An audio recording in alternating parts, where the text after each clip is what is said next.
Welcome to Computex Day 2. We have a ton of cool tech to go ahead and take a look at, so let's go ahead and get started.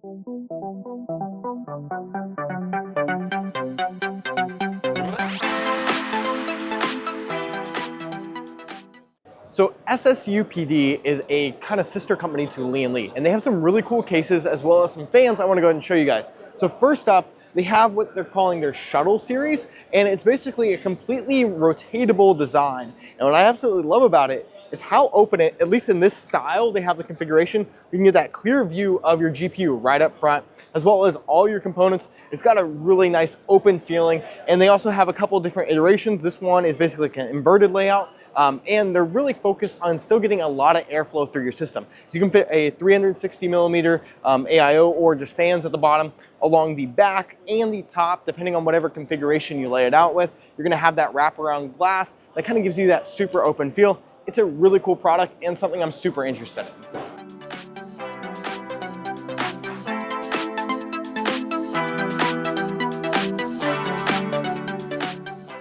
Darkflash has a super interesting case, and it's this one. This is the Arc 3 that they're showing off, and it's got this actual curved front glass panel. Very different than a lot of other manufacturers. Typically when you get this kind of like fishbowl effect, right now, you're getting a lot of cases that are basically just a flat front panel, or maybe they have a slight curve on this side, but this one's got that full curve on the front. Kind of looks very like kind of like a spaceship, and I'm all for it because I think it looks super clean.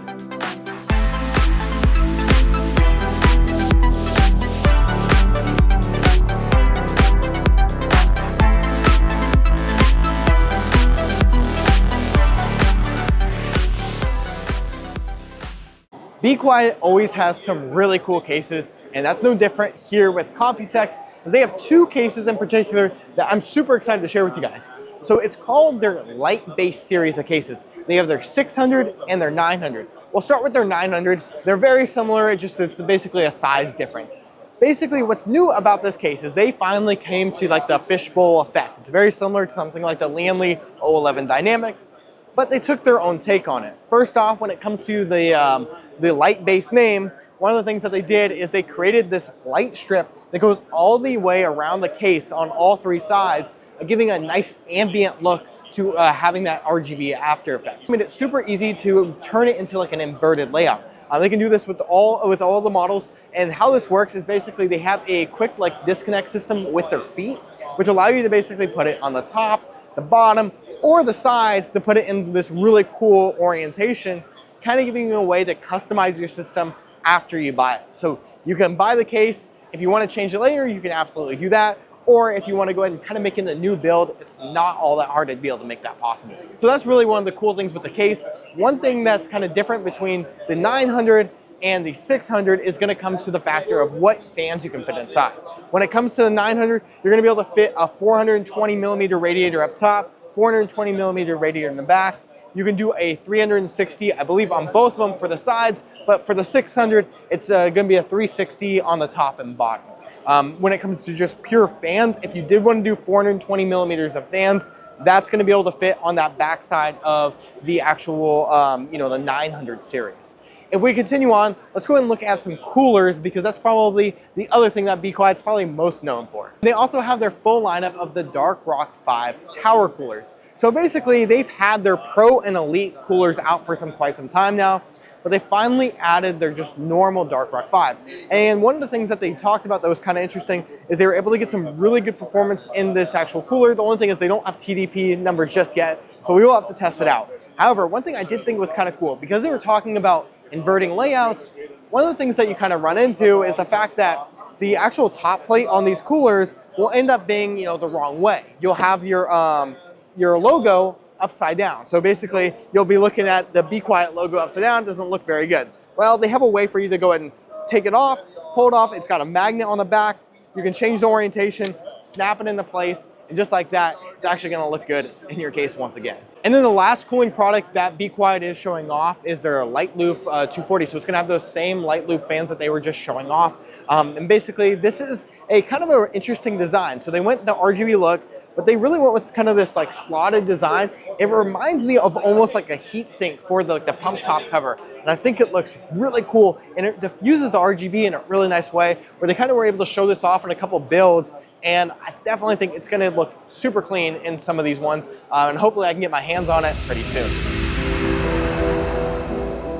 Have you ever seen an SSD that actually comes with its own AIO? Well, T-Force actually has one here at Computex, and it's something super unique.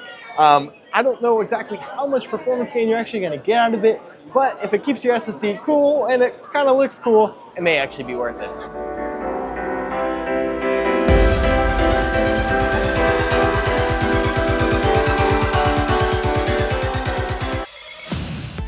Noctua made a power supply, or rather it's a collaboration between Seasonic and Noctua, and by doing this, they were able to basically incorporate one of their Noctua fans inside that resulted in about 8 to 10 decibel drop in noise levels, which is really impressive. This is one of their Prime Series 1600 watts, so you're gonna get 80 plus platinum certified, or actually 80 plus titanium certified to be exact, and that's gonna be a really impressive power supply whenever this hits the market. Another huge change that Seasonic is making with their power supplies, particularly when it comes to their core as well as their focus lineup that should be coming towards the end of this year, is that they're introducing what they're calling their OptiSync design. And basically, if you take a look at it here, this is the old model that was required for the actual heatsink inside, as well as the conductivity. And the new model, what they're showing off here, basically shrinks it to a super small form factor, allowing for not only better heat dissipation, but also they're able to improve airflow, which should allow for us to reduce the actual speed of the fans for the fans inside the power supply. This is actually something really groundbreaking that they're working on, and it should be game-changing once it's finally out. And then one product I'm probably more excited than anything that Seasonic just showed off is their new MaxFlow fans that are actually coming out soon. And what's really cool about this, they have a cool demonstration going on here with a little wind tunnel. And what they did is they took the traditional 25mm fan, widened it a little bit, were able to produce more static pressure over their 3,300 RPM fan. And this thing is quite impressive. I can't wait to get my hands on it. One other thing that's kind of interesting about it that I wanted to show is they show that they have different performance modes kind of on a switch on the back here. The reason I was kind of confused on why they did this, but it does make sense. They actually decided to do this so that when you set your max RPM fan curve in software, like in your BIOS, the reason why they have basically these 3 different levels is to kind of adjust what the use case of your fan, and you can kind of set a very simple configuration as you go up. That's kind of why that got incorporated, but overall, I'm really excited for this, and they got a super cool demo going on here, and I can't wait to get my hands on it.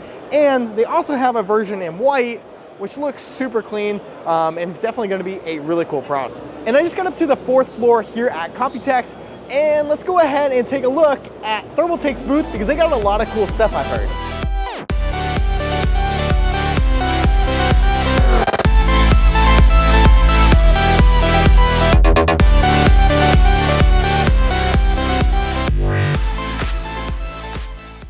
I've never heard of TRYX. However, they have some products here that are incredibly cool, including one of the first liquid coolers with an L-shaped screen. So basically it wraps around the side, which I think could actually be really cool because it gives you a way, especially if you have, let's say, a front glass panel, you can see your screen kind of wrapped around, and it gives this really cool effect. And they actually have 2 different models here. I'll show another one in just a minute. But basically, it's really, really sweet.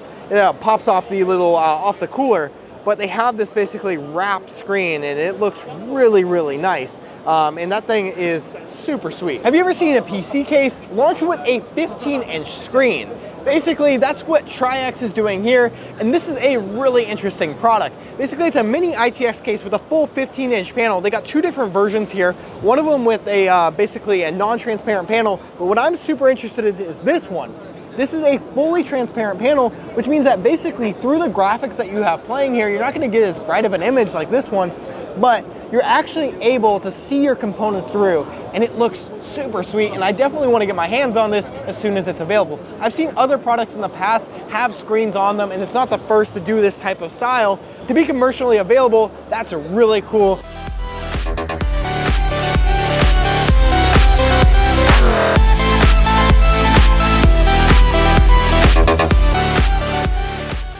EK's got a really cool product to show off here. This is their direct die water block for AM5 processors. And what's super cool here is they actually milled everything perfectly just to make it so it's a perfect spec of where it's gonna sit. And they actually did it in layers to make sure that it would be perfect.